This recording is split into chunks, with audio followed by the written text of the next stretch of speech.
नमस्कार मित्रांनो, रविटेक क्रिएशन या चॅनलमध्ये आपले स्वागत आहे। लाडक्या बहीण योजनेचे पैसे अजूनही तुमच्या खात्यात आले नाही तर मित्रांनो हा व्हिडिओ पूर्ण बघा। तर असाच सेम प्रॉब्लेम माझ्यासोबत पण झाला होता। माझ्यासोबत म्हणजे मला नाही भेटले, पण माझ्यासोबत म्हणजे एक घरातल्या एक व्यक्तीचा झाला होता। आणि मित्रांनो मी तुम्हाला आता सुरुवातीलाच लाईव्ह प्रूफ दाखवतो की लाडक्या बहीण योजनेचे 4,500 रुपये म्हणजे 3 हप्ते एकदाच माझ्या खात्यामध्ये म्हणजे माझ्या घरच्याच्या खात्यामध्ये कसे आले होते मी तुम्हाला दाखवतो मित्रांनो। तर तुम्ही बघू शकता, मी तुम्हाला तो डायरेक्टली तो फोटो दाखवतो। हे बघा, बघू शकत असाल तुम्ही, तर त्याच्यामध्ये दिसतंय डायरेक्टली क्लिअरली असं मेन्शन केलेलं आहे की 4,500 रुपये खात्यामध्ये आलेले आहे। आणि तो बुधवारी म्हणजे आज आहे शनिवार आणि बुधवार गुरुवार शुक्रवार शनिवार, आज तारीख आहे 5/10/2024 ला 4,500 रुपये लाईव्ह प्रूफ दाखवलाय मी तुम्हाला। तर आता मी सांगतो की मी काय स्टेप घेतल्या, म्हणजे काय केल्याने हे पैसे माझ्या खात्यात म्हणजे माझ्या जे घरचे जे सदस्य होते त्याच्या खात्यामध्ये कसे आले। तर मित्रांनो त्या अगोदर जर तुम्ही माझ्या चॅनलमध्ये नवीन असाल तर चॅनल सबस्क्राईब करायला विसरू नका। आणि चॅनल सबस्क्राईब केल्यानंतर ते बेल आयकॉन दाबायला सुद्धा विसरू नका, म्हणजे जी घंटी आहे ना ती दाबायला सुद्धा विसरू नका। तर मित्रांनो सुरू करूया आजचा हा व्हिडिओ।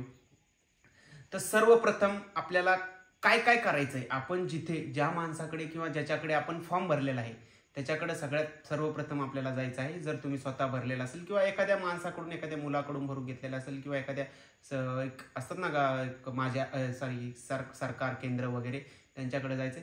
तर सगळ्यात पहिले आपला जो फॉर्म आहे तो चेक करायचा आहे की व्यवस्थित भरलेला आहे की नाही, म्हणजे फॉर्म आपला अप्रूव्ह आहे की रिजेक्टेड आहे। जर आपला फॉर्म अप्रूव्ह असेल, त्यामध्ये काही त्रुटी नसेल, ज्यावेळेस साईटमध्ये गेल्यानंतर ते सांगतं की काही त्रुटी वगैरे आहे का, किंवा जर काही त्रुटी असेल तर एडिटला तुमचा फॉर्म आलेला आहे का, सर्वप्रथम ते चेक करायचंय। जर तुमचा फॉर्म अप्रूव्ह झालेला असेल तर नेक्स्ट स्टेप काय मित्रांनो, की जर तुमच्या म्हणजे आधार सीड नसेल बँक खात्याला, तर तो पण तिथे एक वॉर्निंग किंवा ऑप्शन तिथे एक वॉर्निंग असते, तर तिथे गेल्यानंतर कळेल। पण तुम्ही जर पहिले अप्रूव्ह करून घ्यायचं आणि नंतर तुमच्या बँकेत जी बँक आहे तुमच्या त्याच्याकडे जायचंय आणि बँक सीडिंग करून घ्यायचंय, आधार सीडिंग बँकला करून घ्यायचंय। जर तुम्हाला जर असं वाटत असेल की यार त्या बँकेच्या आधार सीडिंगला टाइम लागत असेल तर तुम्ही सरळ जायचं आणि इंडियन पोस्ट बँकेचं खातं खोलायचंय। तर आमच्या वेळेस असा सीन झाला होता की माझ्या आईचं फॉर्म अप्रूव्ह झाला, सगळ्या गोष्टी झाल्या होत्या, बट काय झालं होतं की त्यामध्ये असाच विषय झाला होता की त्यांना आधार सीडिंग नव्हतं। मग आधार सीडिंग नसल्यामुळे ते पैसे मध्येच अडकलेले होते। सो त्यासाठी काय करावं लागलं, काहीच नाही, तर आम्ही आधार सीड बँकमध्ये जाऊन करण्यापेक्षा आम्ही एक नवीन खातं खोललं इंडियन पोस्ट बँकचं।